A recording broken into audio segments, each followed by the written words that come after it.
Hola amigos de Perú 21. Como saben, CADE Ejecutivos 2025 se desarrollará el 4, 5 y 6 de noviembre en Lima.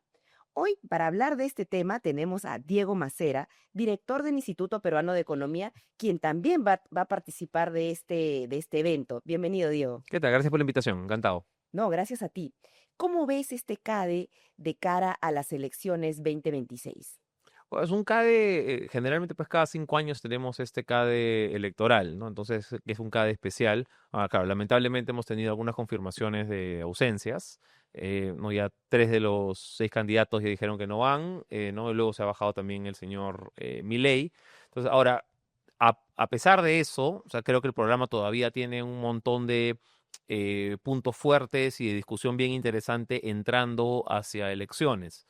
Creo que lo mejor, o sea, lo mejor que podría dejar el CADE en realidad es, más allá de los diagnósticos, que no, ya medio que todos sabemos un montón de los problemas, son cómo se pueden afrontar. No vamos a resolver todo el Perú en una discusión de 3 días, pero de repente hay algunos puntos especiales trayendo experiencias de fuera que se puedan resaltar. Entonces, por ejemplo, en el panel que me toca, se va a traer parte de la experiencia argentina, ¿no? Con el presidente del Senado argentino, para discusión de mejores iniciativas en servicios públicos. Ujú. ¿Ya? Entonces, aquí el punto es de repente tratar de aterrizar lo mejor posible, qué propuestas concretas se pueden implementar y ojalá darle pues algunas ideas a los partidos, a los candidatos. No se pretende resolver todos los problemas en 3 días, pero por lo menos plantear algunos puntos que puedan resonar, que puedan ser interesantes para los candidatos y para la ciudadanía, bueno, menos en vista que luego 4 meses después tenemos las elecciones. Ahora, y casualmente, ya yendo a las propuestas que podrían salir, ¿cuál crees tú que debería ser una de las principales, de los principales temas que se debería manejar en este CADE y de cara a la campaña, ¿no? O sea, en materia económica, que no puede faltar, porque sí, vamos a tener elecciones con un nuevo presidente que a estas alturas no se sabe si llega o no llega, pero también con una economía que si bien está creciendo, ya el Consejo Fiscal ha advertido sobre medidas populistas. Entonces, dentro de todo esto, tú, ¿cuál es el punto que dices, esto no puede faltar, esta discusión tiene que darse sí o sí? Mira, para mí la prioridad siempre tiene que estar en tratar de promover siempre una obsesión por tratar de crecer más, tener más inversión, tener más empleo formal. Creo que sí nos debería tratar de unir como país. Esta idea que de repente tienen algunos lugares de Asia que han avanzado más rápido que nosotros es, oye, realmente necesitamos estar creciendo por encima de 4, necesitamos estar creciendo por encima de 5 si es que queremos cerrar brechas de pobreza, queremos ensanchar clase media. Esa es, si quieren la madre del cordero. O sea, mucha de lo que queremos hacer después, infraestructura, vamos a hablar ahorita de déficit si quieres, pero en el fondo lo más importante y a lo que ojalá debería, pues, unir a buena parte de la ciudadanía, y ojalá pueda ser un mensaje que resuene en campaña, es que necesitamos crecer más. Eh, Ahora, dicho eso, hay otros puntos, si quieres, en paralelo de los cuales no podemos dejar de hablar. ¿No? Uno de ellos, mencionabas antes, por ejemplo, las alertas que se han levantado desde el Consejo Fiscal Ujú. para tratar de imprimir un mayor sentido de responsabilidad a las normas que se han ido aprobando desde el Congreso y al papel que puede jugar sobre ello el Ejecutivo y quizá también el Tribunal Constitucional. No es muy popular, honestamente, porque todo el mundo quiere, o sea, lo que uno se encuentra a veces es, mira, muy bien esto de que se gaste menos, no, pero mi gasto no lo toques, ¿ah? Ujú. O sea, para todos los demás, a ellos sí córtales, pero, no, mi bono no lo toques, no, mi exoneración no la toques, ¿no? O sea, en mi sector, no, ese sector es estratégico, ¿no? A ese hay que dar la exoneración. Entonces, claro, así no se puede avanzar, porque todo el mundo piensa que es especial, ¿no? Entonces, en ese sentido, nadie es especial, ¿no? Entonces, y terminamos dando un montón de prebendas a veces a grupos que pueden tener pues mayor capacidad de presión. ¿No? Y eso no necesariamente es justo, no necesariamente es eficiente, no necesariamente es sostenible. Claro, el problema es que si tú sales a decir, bueno, oye, vamos a bajar el gasto, la campaña se hace políticamente más difícil. Ahora, no es imposible, creo que el señor Milei, que lamentablemente no viene, no, pero el señor Milei creo que demostró que se puede hacer una campaña que tenga como parte de los ejes una mayor austeridad a nivel de gasto, y ojalá se pueda hacer algo así también en el Perú. Y a mí si me dieras, digamos, pensando también en la primera pregunta con el CADE, y de qué cosas se debería conversar en la campaña, quizá no es estrictamente económico, pero tiene una arista lógicamente económica que yo creo que la obsesión también tendría que estar por la mejora en el servicio civil. Creo que luego que servir no funcionase como muchos esperábamos que funcionase, se ha abandonado un poquito esa carrera en el sector público de darle predictibilidad, meritocracia, una buena puerta de entrada, ¿no? Y cerrar espacios a la corrupción, al nepotismo, dentro del aparato público, ¿no? Entonces realmente creo que si queremos pensar en un Perú desarrollado de acá, no sé, pues 10 años, eso no lo vamos a lograr con un Estado que todavía arrastra muchísimas taras. Creo que necesitamos un Estado mucho más eficiente, mucho más competente, mucho mejor preparado. ¿No? Y obviamente para eso a veces hay que también, o sea, no digo que haya que gastar menos, en algunos casos tenemos que gastar más, pero tiene que ser un gasto que vaya creciendo en línea con mejores resultados y que vaya creciendo en línea con las realidades del presupuesto público de hoy día, que estamos pues con una recaudación cercana al 19% del PBI, cosa que no nos hace estrictamente comparables pues con países de la región que pueden estar recaudando más cerca de 25 o 30. Ujú. Ahora, pero cuando dices el tema de la meritocracia en el Congreso, ya yéndonos directamente al Poder Legislativo, se confunde un poco, ¿no? Porque se habla muchas veces, y creo que nosotros también lo hemos conversado en algún momento, proyectos que plantean pasar a algunos trabajadores de CAS a 728, aumentar sueldos, aumentar pensiones, lo cual también tiene que ver con el gasto fiscal, de lo cual está Ujú. advirtiendo el Consejo Fiscal, ¿no? Entonces, cómo, o sea, a puertas de ya tener unas nuevas elecciones, cómo manejamos eso? Porque si bien es cierto, el Ejecutivo no le ha puesto, el Ejecutivo a cargo de Pedro Castillo, de Dina Boluarte, no sé cómo va a ser Gerí, pero no le puso una barrera, no puso una demanda de inconstitucionalidad en leyes que pudo haberlas puesto. El próximo Ejecutivo va a tener que hacerlo, si no, no vamos a poder, no vamos a poder atender o tomar de urgencia lo que ha advertido el Consejo. Entonces, ¿cómo lidiamos con ese tema ahora? Porque no solamente es el Ejecutivo, ¿no? Sino la lista de congresistas que se nos va a venir, ¿no? Sí, a ver, hay diferentes dimensiones ahí del problema, ¿no? De repente el actor principal de esto ha sido el Congreso, Ujú. ¿no? Que decíamos en el Consejo Fiscal ha pasado más de 220 normas durante los últimos meses que tienen un impacto fiscal negativo, comparado con congresos anteriores que en los mismos años, en los mismos 4 años, había pasado más cerca de 70, ¿no? Entonces estás hablando de un congreso que tiene 3 veces más la cantidad de normas con impacto negativo que congresos anteriores, ajustando por periodo. No solamente son más normas, sino que son normas también más caras.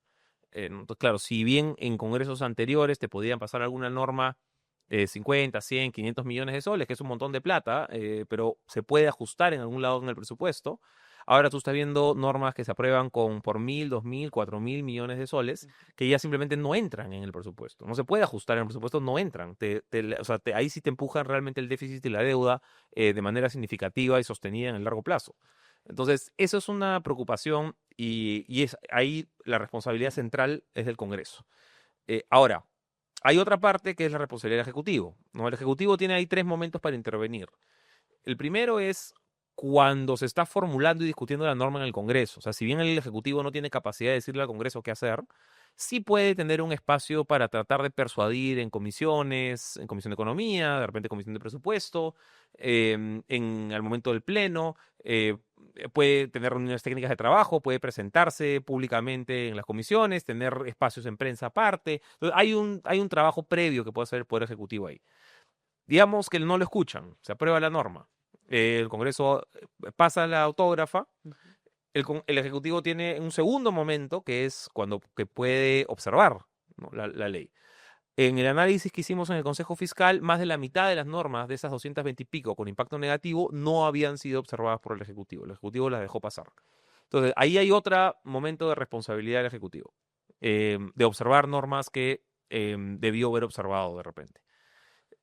El tercer momento es, ok, la norma, imaginemos que el Ejecutivo observa, el Congreso insiste con esta norma y de nuevo parte del análisis es que el Congreso ha estado insistiendo mucho más que en congresos anteriores.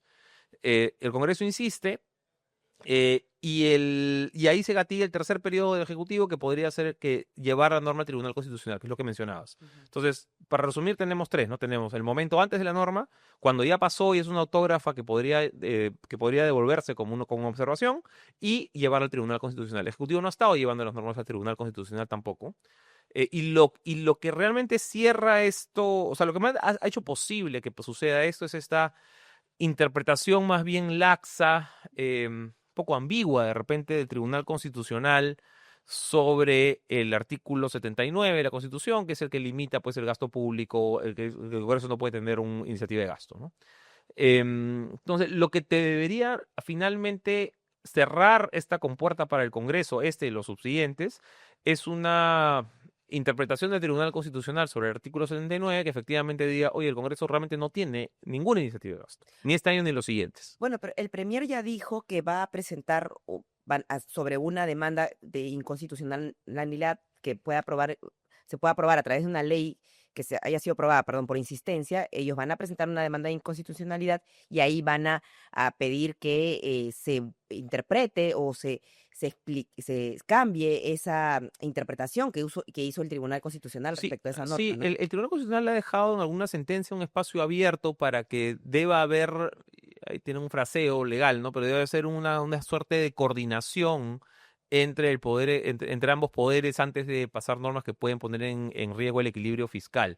Ojalá, me parece una buena iniciativa del presidente del Consejo de Ministros. Ojalá se pueda plantear en esa ruta y desde el Consejo Fiscal además hemos dicho si es que el Tribunal Constitucional lo considerase pertinente, nosotros podemos ser amigos curiae, podemos estar como amigos de la Corte en este proceso. Ujú. Ahora, tú mencionabas el tema del crecimiento económico, la importancia de crecer pues a un ritmo mayor del que estamos creciendo en estos momentos. Pero ¿cómo hacemos para crecer a ese ritmo? Tú muchas veces has mencionado que se requiere inversión privada, ¿no? Pero ¿cómo atraer inversión privada si constantemente están cambiando las reglas y si hay tanta inestabilidad política? En ese sentido, ¿qué tanto influye la política y la inestabilidad en el crecimiento, en el caso peruano? Sí, o sea, yo creo que uno de los motivos por los cuales no estamos creciendo hoy día al ritmo que deberíamos crecer es básicamente la volatilidad política que hemos tenido en los últimos, vamos a decir, pues, del 2017. Em, el Perú tiene hoy el mejor momento de su historia, por lo menos en los últimos 75 años, en términos de intercambio, es decir, en la relación de precios entre lo que exportamos y lo que importamos. Tenemos un momento récord de precios del cobre, récord de precios del oro, el petróleo no ha subido significativamente, cerca de $60 el barril.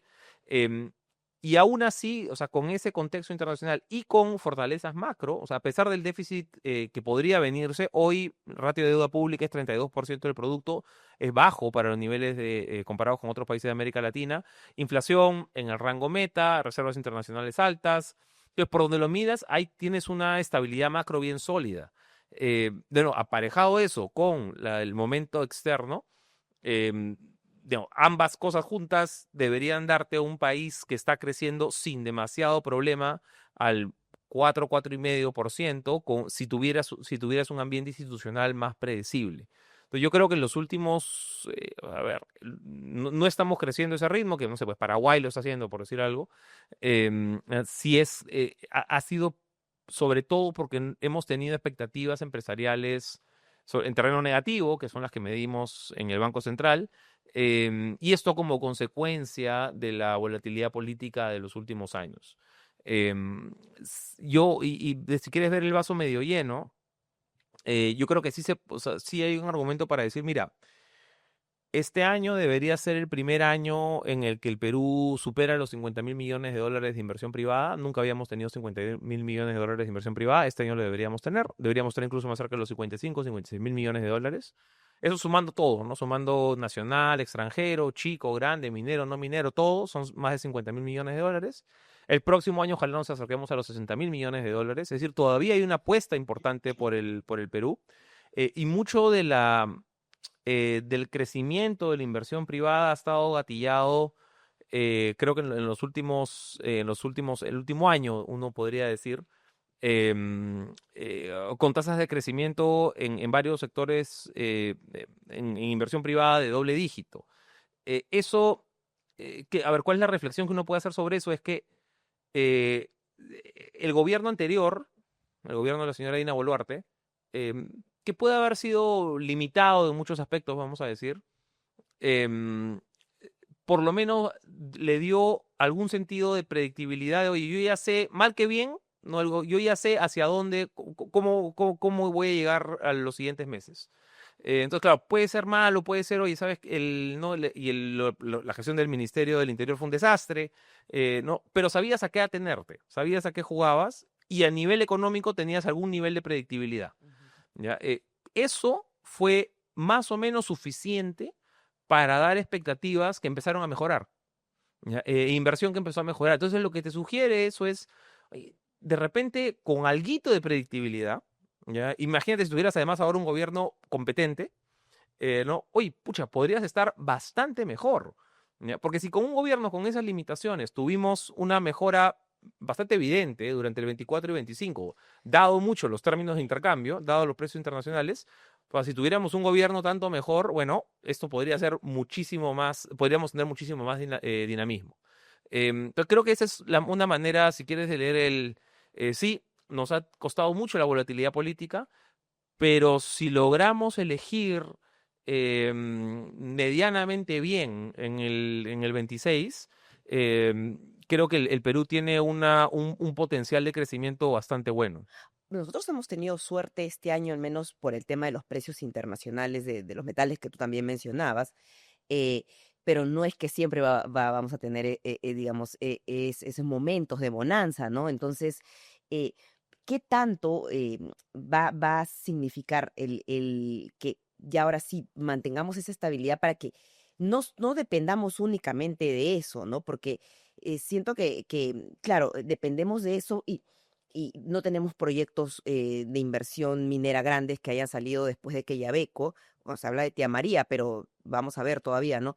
No tenemos, digamos, proyectos en infraestructura también muy grandes que podamos, que digan, ya, esta vez va a salir eso. Entonces, ¿qué tanto necesitamos que ya, o sea, ahora sí digas, nueva gestión, nuevos congresistas, estabilidad sí, porque si no, los precios de los metales ya no van a seguir altos o, digamos, no van a ser tan favorables y no vamos a poder, digamos, sacarle provecho a eso.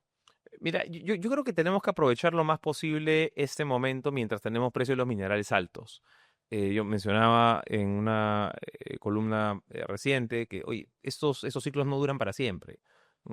En el mejor momento, o sea, el boom más alto que hemos tenido fue la época del guano, ¿no? Si quieres, entre mediados o sea, 1845, 1850 y un poquito antes de la guerra con Chile. ¿No? De ahí tuviste más o menos por ese momento en Palma con Salitre. Luego tienes época del caucho, ¿no? Ya inicios del siglo XX. Y estos en promedio, vamos, dependiendo cómo quiera contarlos uno, pero en promedio han durado 30 años. Luego has tenido, o sea, el siguiente boom de exportación primaria, anchoveta, ¿no? No, eso ya a mediados del siglo XX, que te duró 15 años. Entonces, de nuevo, dependiendo cómo quiera uno contar, creo que uno podría decir, oye, lo que tenemos hoy día, la gran producción minera, si quieres, lleva unos 15 años. Em, o sea, yo no sé si alguien podría hacer realmente el argumento de forma seria y decir, ah, ya, pero este sí va a durar para siempre, ¿ah? ¿Ya? Todos los demás acabaron, ¿no? Por mal manejo, por sustitución tecnológica, que es probablemente lo que pase aquí. No, pero este sí dura pues 100 años. No pues, o sea, lo más probable es que también se acabe, ¿no? Como los acabaron también como se acabaron los booms anteriores. Y la lección que deberíamos sacar de ahí es, oye, aprovechemos mientras el recurso es valioso, aprovechemos para invertir bien sus excedentes, ¿no? Deja una cantidad enorme de impuestos, de regalías que deberíamos estar aprovechando mejor para ser más competitivos en esa industria y en otras industrias, ¿ya? Para desarrollar tecnología, para desarrollar innovación, para desarrollar mejores competencias dentro del sector público, para invertir en educación. O sea, deberíamos estar aprovechando eso mientras existe, aprovecharlo lo más posible. Y mi percepción es que más bien lo estamos dejando. Oye, bueno, pues si no sale este año, sale el siguiente, ¿no? Y nos estamos, y en el IPE estimamos que un proyecto reciente te puede demorar 40 años desde el momento de exploración hasta que entra en fase de producción. ¿Qué? Pues 40 años ya de repente el cobre ya no vale ni la décima parte de lo que vale hoy día. Ujú. Entonces, y no digo que esto vaya a suceder mañana, no quiero acá sonar tremendista. em, a ver, creo que hay un muy buen argumento para decirlo y más bien el cobre va a seguir, es un producto crítico para la transición energética. No sé, pues tienes desde carros eléctricos, desde líneas de transmisión, inteligencia artificial, digitalización, y eso es todo por el lado de la demanda. Y por el lado de la oferta no tienes un crecimiento pues a la misma velocidad ni de cerca de la producción de cobre. Nosotros tenemos problemas para sacar los proyectos adelante, pero claro, no sé, Congo, Chile, otros productores grandes tampoco es que puedan hacer minas de cobre todos los años, grandes minas de cobre. Entonces, sí creo que hay un buen caso para decir, por los siguientes años va a haber una buena, lo más probable es que tengas un buen precio de cobre. Eh, pero el punto que trato de hacer es, sí, es posible, pero nadie me puede asegurar que de acá a 10 o a 15 siga siendo el mismo caso. Y nos estamos demorando bastante más que esos 10 o 15 para sacar proyectos para sacar proyectos mineros. Y si no, se nos pasa la ola, después nos vamos a quedar sin la oportunidad de haber transformado realmente muchos circuitos económicos internos, sin haber mejorado las capacidades del Estado, sin haber desarrollado mayor competencia, cerrar brechas de infraestructura, etcétera, etcétera. Diego, una última consulta. Te escuchaba en una exposición, mencionabas que uno tiene que pensar ya en el 2031, en las Mm. elecciones del 2031. ¿Tú crees que esa estabilidad y eso que necesita la economía para crecer a un mayor ritmo, que va más allá de las inversiones privadas que seguramente vamos a seguir teniendo, que la inversión pública, esa estabilidad política, esa tranquilidad, ¿tú crees que no se va a lograr en las próximas elecciones? Mira, no sé, o sea, esa es habría que sacar la bola de cristal, ¿no? No tengo ni idea cómo van a ser los resultados de las próximas elecciones. Sí, algo que sí podría decir sobre eso es, yo espero, tengo cierta confianza en que el Senado vaya a ser una fuerza que ayude a darle algo de estabilidad al actual sistema político. Eh, es evidente que ha habido enorme volatilidad con una sola Cámara. No pretendo decir que ahora con el Senado se arregla todo, pero creo que, digamos, hechas las sumas y restas, creo que podría ser una fuerza que más bien ayude a equilibrar un poco el tablero, que ayude a dar algo de predictibilidad a varios, digamos, a impedir mucho de lo que hemos visto en los últimos años. Ojalá darle algo más de pausa, algo más de reflexión al poder legislativo, que no se pueda, pues, o sea, digamos, más allá de si a uno le gusta o no le gusta la presidenta Dina Boluarte, o sea, su vacancia fue hecha en 24 horas, Ujú. menos. No, entonces, claro, este tipo de decisiones que son muy importantes, de repente hay que hacerlas con un poquito más de pausa, un poquito más sin apresurarse, con una segunda revisión de repente que pueda venir desde el Senado. Y eso no digo que garantiza nada, pero sí confío en que pueda ayudar. Perfecto. Muchísimas gracias, Diego, por acompañarnos. Y amigos de Perú 21, no se olviden que toda la información sobre CADE la va a poder seguir en nuestra página perú21.p. Hasta la próxima.